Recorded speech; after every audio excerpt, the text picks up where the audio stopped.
আসসালামু আলাইকুম রহমতুল্লাহ। আজকে আমাদের সাথে আলোচনা করব ভয়েস চেঞ্জ। এটা আসলে গ্রামারের একটা গুরুত্বপূর্ণ টপিকস।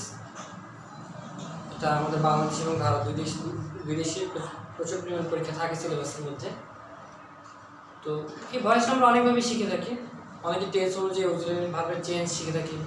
এগুলো মুখস্থ করতে করতে আমাদের অনেক সময় চলে যায় এবং দেখা যায় কি একটা সময় আমরা বলি কি ভয়েসকে আবিষ্কার করেছে, এতটা কঠিন লাগে।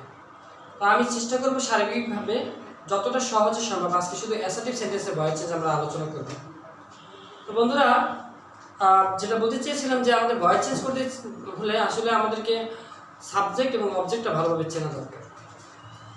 তো আমি একজন স্টুডেন্ট, সে মনে করো অনার্স থার্ড ইয়ারে পড়ালেখা করে, জিজ্ঞেস করলাম যে ভাই আপনি বলেন তো আই গো টু ঢাকা, এখানে অবজেক্ট কোনটা? এটা বলে ঢাকা। আসলে ঢাকা তো অবজেক্ট না। তো আসলে যদি আমরা একটা ছোট একটা সূত্রের মাধ্যমে ভয়েসটাকে শিখি তাহলে আমরা এটাকে আরো যে কোনো অবস্থাতেই আমরা ভয়েস চিনতে পারবো, এই অবজেক্ট চিনতে পারবো। কীভাবে? যদি আমরা ভাগকে প্রশ্ন করি, কি এবং কাকে, দুইটা ওয়ার্ড দিয়ে যদি প্রশ্ন করি তাহলে যে উত্তরটা পাবো সেটাই অবজেক্ট। যেমন আমাকে কেউ প্রশ্ন করলো আই গো টু ঢাকা, মানে আমি ঢাকা যাই। তো এখানে যদি প্রশ্ন করা হয় যে কি যাই, এর উত্তর এখানে নাই। সো এই সেন্টেন্সের মধ্যে কোনো অবজেক্টই নেই। আর এই জন্য আর যদি আমি বলি যে আমি ভাত খাই, কী খাই, তো বললাম যে ভাত খাই, তো এটা একটা অবজেক্ট। তো আমি এই সূত্রের মাধ্যমে সহজেই চিনতে পারবো কোনটা অবজেক্ট। আবার যদি আমি ভাতকে কি এবং কাকে কে এবং কারা দ্বারা প্রশ্ন করি তাহলে যে উত্তরটা পাবো সেটা হচ্ছে সাবজেক্ট। কে যায়? আমি যে, সো আমি সাবজেক্ট। তো আমরা আসলে অনেক সময় ভয়েস চেঞ্জ করতে গেলে বাংলাদেশে ইন্টারমিডিয়েট পর্যন্ত ক্লাস 6 থেকে শুরু করে প্রতিটা ক্লাসে ভয়েস চেঞ্জ আছে।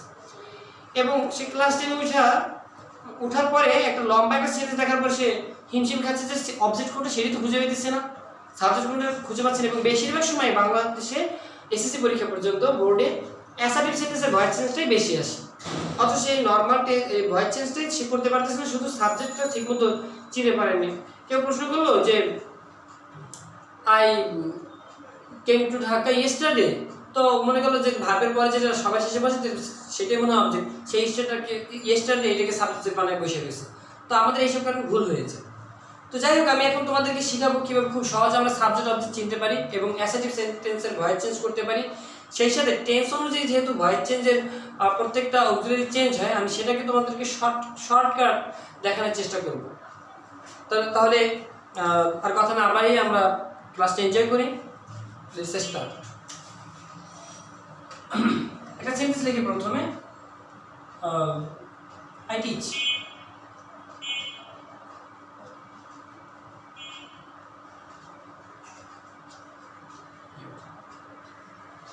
তো আই টিচ ইউ, আমি বলছিলাম যে কোনটা সাবজেক্ট আর কোনটা অবজেক্ট। এখন তো কিছু কমন সেন্স দিয়ে বলেই ফেলবে যে সাবজেক্টের শুরুতে মানে বাক্যের শুরুতে আছে এটা সাবজেক্ট আর বাক্যের শেষে আছে এটা অবজেক্ট, কিন্তু সবসময় এরকম হয় না। তো আমরা আগে সাবজেক্ট চিনব। সাবজেক্ট কাকে বলে? ভার্বকে কে এবং কারা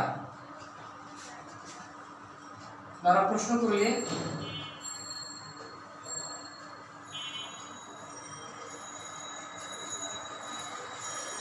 এরপর দেখো অবজেক্ট। ভার্বকে কি এবং কাকে দ্বারা প্রশ্ন করলে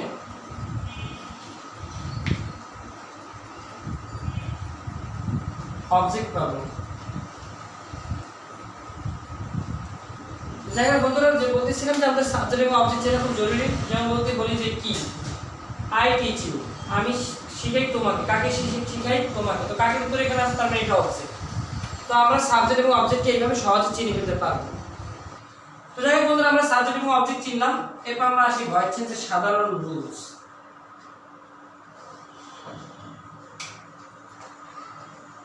I am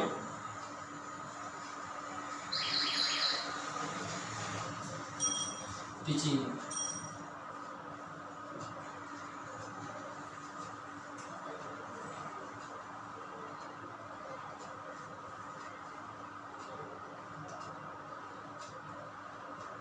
বন্ধুরা, তো আমি বলতেছিলাম যে এখানে আই এম টিচিং ইউ, আমি ইংরেজি শেখাচ্ছি, আমি তোমাকে শেখাচ্ছি।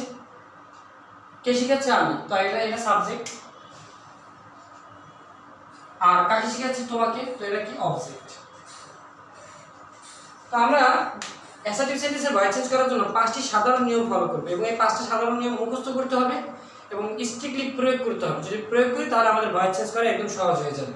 বন্ধুরা, আমি চেষ্টা করব সবচেয়ে সহজভাবে তোমাদেরকে ভয়েস চেঞ্জ শেখানোর জন্য। যদি তোমরা মনোযোগ দিয়ে দেখো তাহলে দেখতে পাবে যে এটা খুবই সহজ। যে একদম ভয়েস চেঞ্জ কখনোই বুঝতে পারো না এতদিন পড়ালেখার পরে, যে ভয়েস কে বানাইছে, তিক্ত হয়ে বিরক্ত হয়ে বলেছো, সে এখন পারবা যে ভয়েস চেঞ্জ কীভাবে সহজে করা যায়। তো সবাই মনোযোগ দিয়ে দেখি। প্রথমে আমরা যে কাজটা করব, 1 নম্বরে এই এটা active voice, passive voice. Voice দুই প্রকার, সেটা আবার আমাদের সবাই জানা আছে। আমি জাস্ট কাজটা কিভাবে করব সেটা শিখাচ্ছি। তো প্রথমে আমরা অ্যাক্টিভের অবজেক্ট,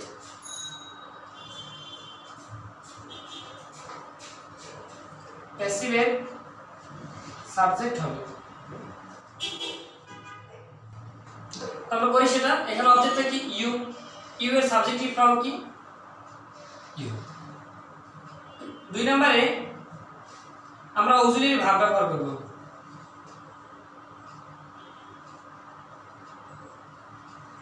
এখন এক এক জায়গায় এক এক রকমের অক্সিলিয়ারি ভার্ব বসে, এক এক টেন্সের জন্য এক এক রকমের অক্সিলিয়ারি ভার্ব হয়, কিন্তু আমি কোনটা বসাবো সেটার জন্য আমি একটু শর্টকাট রুলস পরে দেখিয়ে দিব। বারবার তোমাদের এতগুলো টেন্সের জন্য আলাদা আলাদা করে শিখতে হবে না। তো এখন আমরা আপাতত এম থাকলে এম ইজ আর, এটা একটা গ্রুপ। এম থাকলে ইজ থাকলে অথবা আর থাকলে এর সাথে বাড়তি একটা বিং যুক্ত হয়। যেহেতু আমরা এখানে ইউ হয়েছে সাবজেক্ট, ইউর সাথে তো আর এম হয় না, ইউর সাথে আর হয়। তো আমরা আর লিখবো এবং আর এর সাথে একটা বিং যুক্ত করব। আমাদের দুইটা কাজ শেষ। একটা সাবজেক্টকে সাবজেক্ট করছি এবং অক্সিলিয়ারি ভার্ব বসিয়েছি। 3 নম্বরের কাজ হচ্ছে V3 বসানো। V3 বলতে ভার্বের পাস্ট পার্টিসিপল ফর্ম বসানো। V3 টিচ, এটা V3 ইজ টট, TAUGST টট। 4 নম্বরে হচ্ছে বাই, টু, উইথ, এর যে কোনো একটি অক্সিলিয়ারি বসবে, এই যে কোনো একটি প্রিপজিশন বসবে। আমরা এখানে টট ভার্বের সাথে বাই বসাতে আমরা টট বাই বসাইলাম। এবং 5 নম্বরের যে কাজ, আমরা এখানে অ্যাক্টিভের অবজেক্টটাকে প্যাসিভের সাবজেক্ট করছি যেভাবে, এবার অ্যাক্টিভের সাবজেক্টটাকে প্যাসিভের অবজেক্ট করে দেব। অ্যাক্টিভের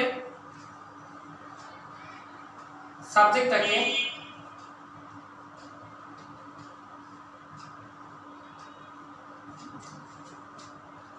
প্যাসিভের অবজেক্ট বানাবো।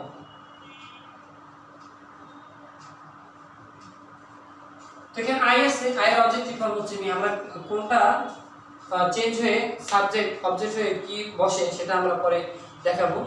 তো যাই হোক বন্ধুরা, তোমরা এটা পড়ার জন্য সবসময় মনে রাখবে, শুধু অনলাইন সামনে রেখে পড়তে গেলে তোমাদের এগুলো মুখস্থ করা অনেক কঠিন হয়ে যাবে বা মাথায় থাকবে না।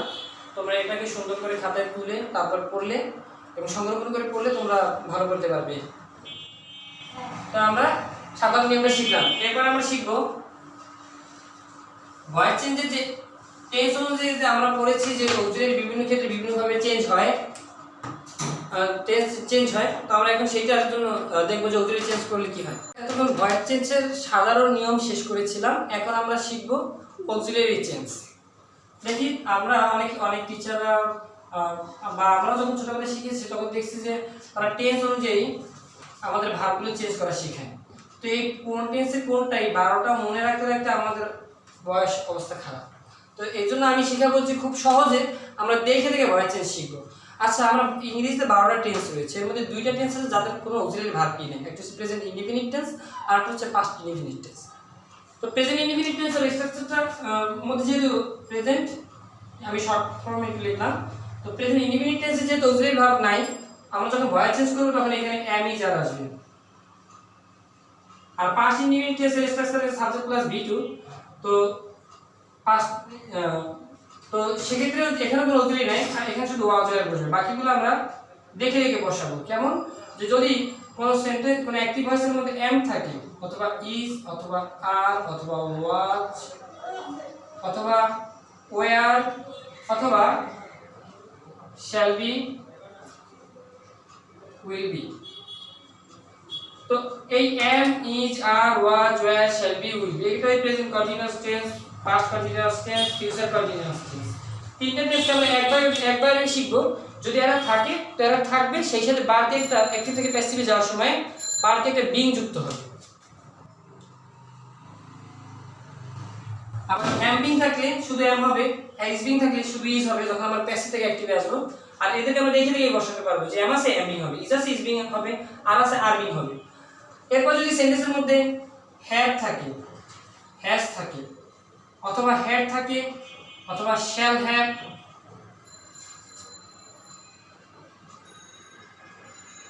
will have থাকে, shall have এবং will have থাকে, তাহলে আমাদের এটা আমরা জানি যে have has কোথায় প্রেজেন্ট পারফেক্ট টেন্সে, had পাস্ট পারফেক্ট টেন্সে, shall have will have future perfect টেন্সে। এই তিনটা টেন্সকে আমরা আলাদা করে না শিখে জাস্ট আমরা যদি এই ধরনের অক্সিলারি ভার্ব দেখি তাহলে তখন আমরা বার থেকে বিং দিব। have আছে তো have been হবে, has আছে has been হবে, had আছে had been হবে, shall have আছে shall have been, will have থাকলে will have been।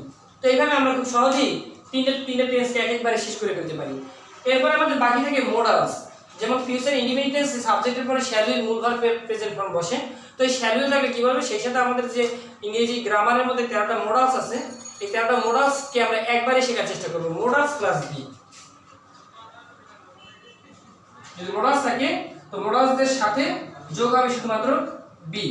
তো আমরা যদি কেউ মোডালস না চিনি, তাহলে আমরা কি করব, মোডালসটাকে আমি এই পর্যন্ত লিখুন, তারপরে আমি মোডালসের পরিচয়টা নিচে লিখে দিতেছি। তো মোডালসটাকে শিখিয়ে দেই। মোডালস তারা চারটা কাপড়, মনে রাখলে হবে চারটা কাপড় পাঁচটা সিঙ্গেল, যেমন can, could, will, would, may, might, shall,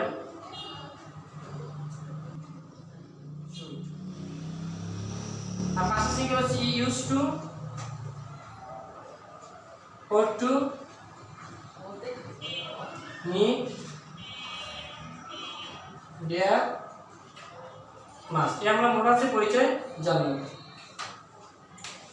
এরপর বন্ধুরা আমরা দেখি যে এই মোডালস যদি শিখলাম, অক্সিলারি চেঞ্জ করা আমাদের হয়ে গেল। তো এখন আমরা অনেক সময় অ্যাক্টিভ থেকে প্যাসিভ করার সময় সাবজেক্টটা অবজেক্ট হয়, অবজেক্টটা সাবজেক্ট হয়, তখন আমরা এটা চিনতে পারি না কিভাবে কোনটাকে কি করতে হবে। তো সেটা যদি আমরা কেউ না জেনে থাকি তাহলে এখন আমরা সেটা শিখে নেব।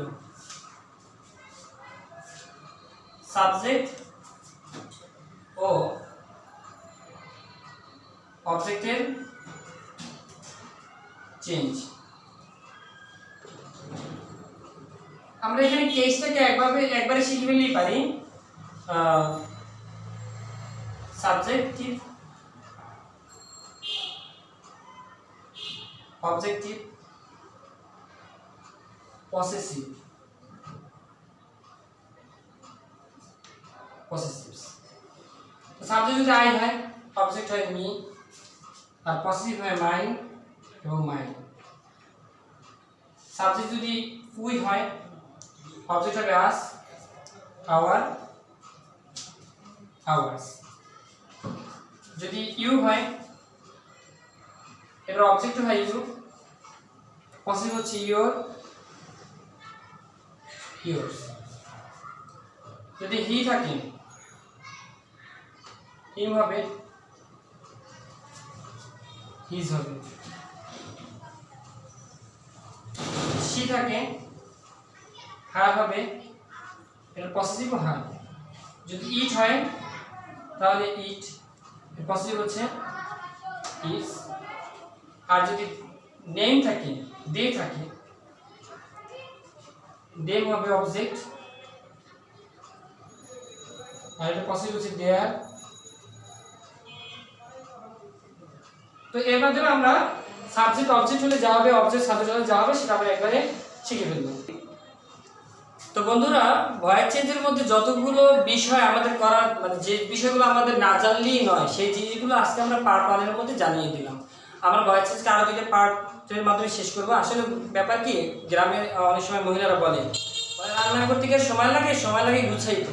তা আমরা আসলে গুছানোর জন্য যে বিষয়গুলো ভয়েস চেঞ্জের অন্যান্য টপিকগুলো পারার জন্য যে এলিমেন্টসগুলো তোমার বেসমেন্ট জানা দরকার, বেসিক্সগুলো জানা দরকার, আমরা সেগুলো এই পার্টের মধ্যে জানাইলাম। এখন এইটাকে তোমরা খুব সুন্দরভাবে খাতায় লিখে মুখস্থ করবা।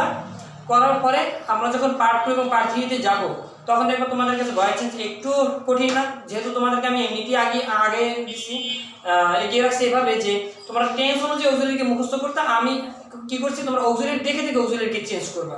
এটা খুব সহজে তোমাদের এখানে মুখস্থ করার দরকার পড়তেছে না। আর যেটা হয়েছে যে ভয়েস চেঞ্জের সাধারণ যে 5টা রুলস আছে সেটাও শিখবে। তো আমরা পার্ট 2 এর মধ্যে অ্যাসার্টিভের সমস্ত রুলসগুলো শেষ করব, আর পার্ট 3 এর মধ্যে ইম্পারেটিভ এবং ইন্টারোগেটিভ সেন্টেন্সের ভয়েস চেঞ্জ করব। তো বন্ধুরা, আমি যে ক্লাসটা আজকে নিলাম, তো ক্লাসটার মধ্যে যদি কোনো জায়গা থাকে তোমরা বুঝতে না পারো, তাহলে সেটা অবশ্যই কমেন্টস বক্সে লিখবা। আর যদি আমাদের পড়ানোটা তোমাদের কাছে ভালো লাগে, অবশ্যই তোমরা লাইক করবা, শেয়ার করবা এবং আমাদের চ্যানেলটা সাবস্ক্রাইব করবা নিয়মিত এরকমের ভিডিও পাওয়ার জন্য। ধন্যবাদ।